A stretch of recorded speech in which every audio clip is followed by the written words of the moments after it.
Imagine करो कि आप एक फ्लाइट में हो। एयरक्राफ्ट 34,000 फीट की ऊंचाई पर उड़ रही हो एंड केबिन में ज्यादातर पैसेंजर सो रहे हैं। अचानक एयरक्राफ्ट के साथ कुछ अजीब होता है। Aircraft 20 degree right bank turn लेती है, then 45 degree and now rapidly 90 degree bank turn तक पहुंच जाती है। यानी एयरक्राफ्ट वन साइडेड होकर उड़ रही थी। जस्ट ए मोमेंट, एयरक्राफ्ट सीधा नीचे की ओर डाइव करने लगती है। यानी आप पर 4 Gs का फोर्स लग रहा होता है। आप अपनी सीट में फोर्सफुली पीछे दब जाते हो। आप सीट से हिल भी नहीं पा रहे। अगर आप 70 kg के हो तो आप पर 280 kg जैसा फोर्स लग रहा होता है। थोड़ी देर बाद एयरक्राफ्ट थोड़ा रिकवर करता है, लेकिन तब तक आप एक वेटलेस फ्री फॉल मोड में चले जाते हो। लेकिन ये कोई सिस्टम की फेलियर नहीं थी, बल्कि ये होने से 10 मिनट पहले कैबिन में एक पैसेंजर ने 2 टीनेज बच्चे को कॉकपिट में जाते हुए देखा था। Yes, you are right. इस केस में एक बच्चा एयरक्राफ्ट के कंट्रोल से खेल रहा था एंड इसके बाद जो चीजें होती है, it was unimaginable. So hello everyone, this is Maruf and you're watching The Unfortunate with Aeroflot Flight 593. 22nd of March evening 1994, Aeroflot Flight 593 Airbus A310 aircraft तैयारी कर रही थी Sheremetyevo international airport Moscow Russia से Hong Kong जाने के लिए। Flight की time expected 13 hours 39 minute की थी, जो कि क्वाइट लॉन्ग जर्नी थी एंड दैट्स वाई इसे फ्लाई करने के लिए 3 पायलट की रिक्वायरमेंट थी। 40 years के captain Danilov, flight hours 9500 which is huge right.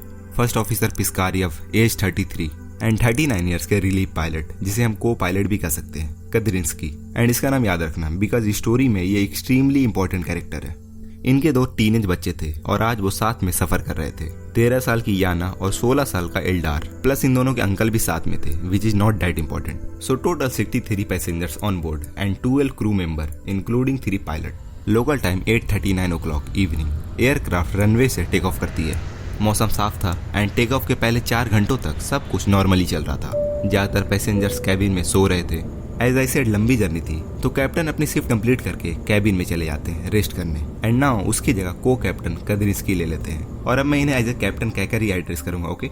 So 10 minute बाद कैप्टन के दोनों टीनेज बच्चे अंकल के साथ कॉकपिट में आते हैं विजिट के लिए। कद्रिंस्की बहुत प्राउड था अपने काम को लेकर एंड वो प्राउडली हाईली टेक्नोलॉजिकल कॉकपिट को दोनों बच्चे को दिखाते हैं, जो कि मैं समझ सकता हूँ, इट्स नॉर्मल। एंड ये 9/11 के अटैक के पहले की बात थी, तो कौन कॉकपिट में आ सकता था और कौन नहीं, तब इसके इतने स्ट्रिक्ट रूल्स नहीं बने थे। बच्चे कॉकपिट को क्यूरियोसिटी से सभी कुछ देख रहे थे।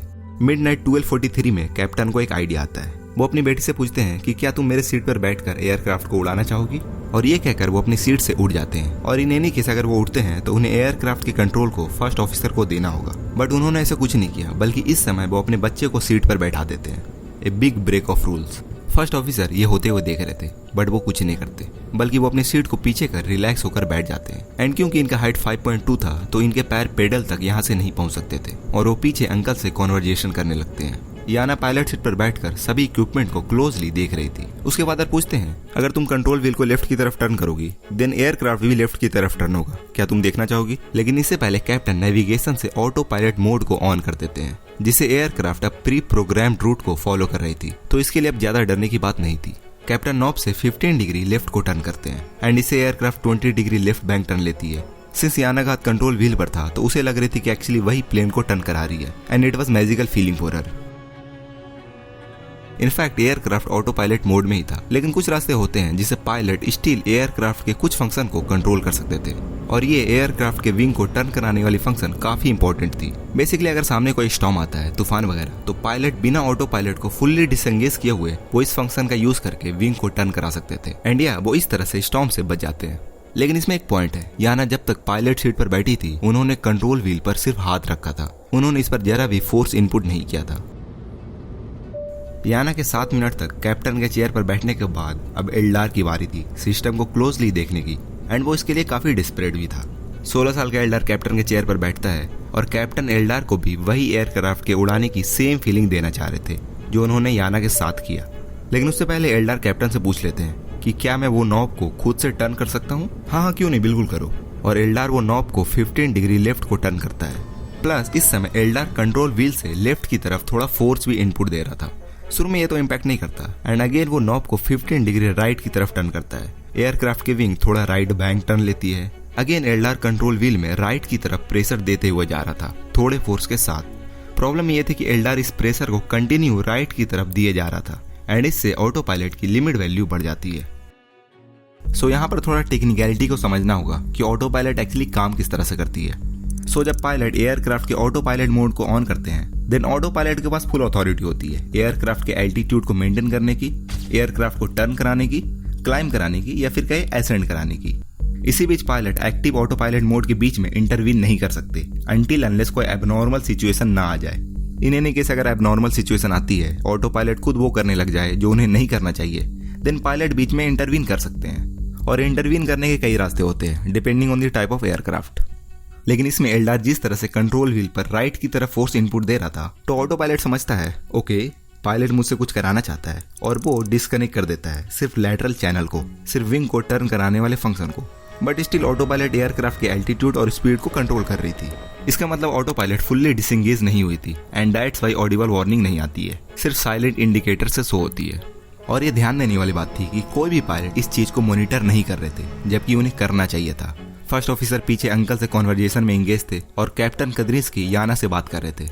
Aircraft continue right side turn ले रही थी एंड स्लोली इसके बैंक एंगल बढ़ रहे थे। एल्डार स्टिल कंट्रोल व्हील पर राइट की तरफ फोर्स इनपुट दे रहा था और जब एयरक्राफ्ट के बैंक एंगल बढ़कर 20 डिग्री प्लस होती है देन एल्डार कहता है व्हाई इट इज टर्निंग, ये घूम क्यों रहा है। फर्स्ट ऑफिसर नेविगेशन में देखकर कहता है क्या वो खुद से टर्न हो रहा है। एल्डार भी लाइक या। फर्स्ट ऑफिसर फिर से नेविगेशन डिस्प्ले में देखता है और कहता है यस ये होल्डिंग एरिया में जा रहा है। Basically holding area in any case अगर एयरपोर्ट पर रनवे बिजी हो या स्पेस नहीं होता तो एयरक्राफ्ट एक प्रिस्क्राइब्ड जोन में एंटर करता है जिसे होल्डिंग एरिया कहते हैं, जहां वो एयरपोर्ट के एक फिक्स सर्कुलर पैटर्न जो ओवल शेप का होता है वो फॉलो करता है जब तक स्पेस ना बन जाए। इंस्ट्रूमेंट डिस्प्ले पर पहले एक सीधी लाइन दिख रही थी बट नाउ अब यू शेप में दिखाई दे रही थी, यानी एयरक्राफ्ट एक होल्डिंग एरिया में घूमने वाली थी। लेकिन कंफ्यूजिंग पार्ट ये थी कि ये होल्डिंग एरिया को क्यों फॉलो कर रही है जबकि पास में कोई एयरपोर्ट है ही नहीं। Well it turns out Airbus A310 की एक फंक्शन थी।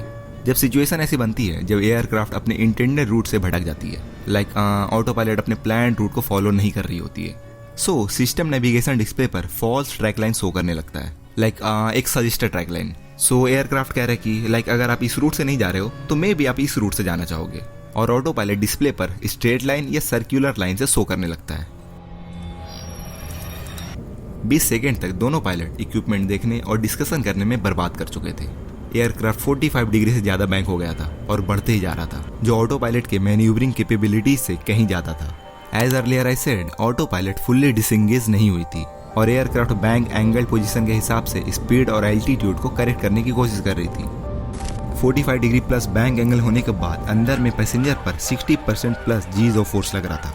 अंदर अब नॉर्मल सिचुएशन तो बिल्कुल नहीं थी और कंद्रिस की सिचुएशन में नहीं था कि वो एल्डार को सीट से हटाकर खुद बैठ सके। अब तक एयरक्राफ्ट की बैंक एंगल बढ़कर इनक्रेडिबल 90 डिग्री पर जा चुकी थी। वो फंक्शन जिसे ऑटो पायलट अभी तक एल्टीट्यूड को मेंटेन करने की कोशिश कर रही थी उसे डेफिनेटली पूरा एयरक्राफ्ट शेक कर रहा था। एंड नाउ फाइनली एयरक्राफ्ट के शेक होने से ऑटो पायलट फुल्ली डिसएंगेज हो जाती है और फाइनली अब ऑडिबल अलार्म बजती है। Time 12:55 aircraft 90 degree bank angle के साथ वो नोज डाइव करते हुए डाउनवर्ड डायरेक्शन में नीचे की तरफ जा रही थी। एंड यू नो इसकी स्पीड क्या थी? 500 माइल्स पर आवर। पैसेंजर्स पर 4 जीज ऑफ फोर्स लग रहा था, जो कि एयरक्राफ्ट के स्ट्रक्चरल लिमिटेशन से कहीं ज्यादा था। कॉकपिट के अंदर मूव करना एक्सट्रीमली हार्ड था। कैप्टन चिल्लाते हुए एल्डार को सीट से हटने को कहता है, लेकिन एल्डार कंप्लीटली सीट पर पिन डाउन हो चुका था।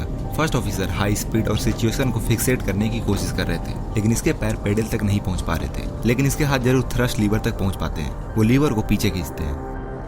समहाउ एयरक्राफ्ट की स्पीड 400 नॉटिकल से घटकर 100 नॉटिकल तक आ जाती है।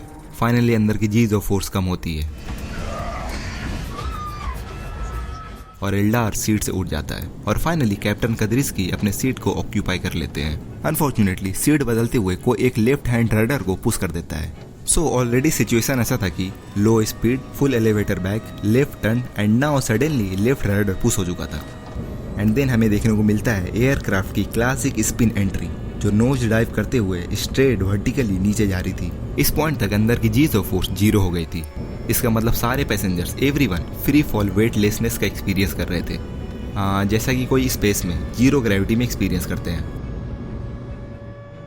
टाइम 12:57 कैप्टन सीट पर बैठ चुके थे और वो एयरक्राफ्ट को स्टेबलाइज करने में काफी हद तक सक्सेसफुल भी हो गए थे। Aircraft 20 degree left bank turn में था और 20 डिग्री नोज डाउन पोजीशन के साथ। इट मीन सिचुएशन पहले से बेहतर थी और ये लाइकली था कि अगर पायलट इसके बाद कुछ नहीं करते, जैसा चल रहा वैसा चलने देते, तो शायद एयरक्राफ्ट अपने आप स्टेबलाइज भी हो जाता।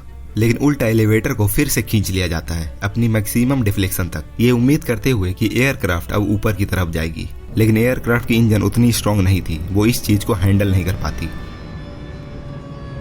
तुरंत इसकी स्पीड घट जाती है और एयरक्राफ्ट हाइयर और हाइयर एंगुलर वेलोसिटी से रोटेट करने लगती है। सो इस पॉइंट तक एयरक्राफ्ट सिर्फ 1000 फीट की एल्टीट्यूड तक पहुंच चुका था, यानी जो भी हो अब बहुत लेट हो चुका था। इवन दो पायलट मैनेज कर लेते हैं रोटेशन को रोकने में, लेकिन एयरक्राफ्ट स्टिल क्रैश हो जाती है इन दी फुटहिल ऑफ कुनिस्क अलाताऊ एट टाइम 12:58 में। और ये सब वो एल्डार के सीट पर बैठने के सिर्फ 3 मिनट 15 सेकंड के बाद।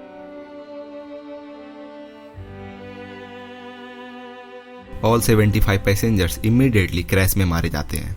फॉर्चुनेटली कॉकपिट का वॉइस रिकॉर्डर सर्च ऑपरेशन में क्रैश के दूसरे दिन ही मिल जाता है और इसी के कारण प्रॉपर इन्वेस्टिगेशन हो पाती है और रियल रीजन पता चलती है कि क्रैश से पहले कॉकपिट में क्या हुआ था।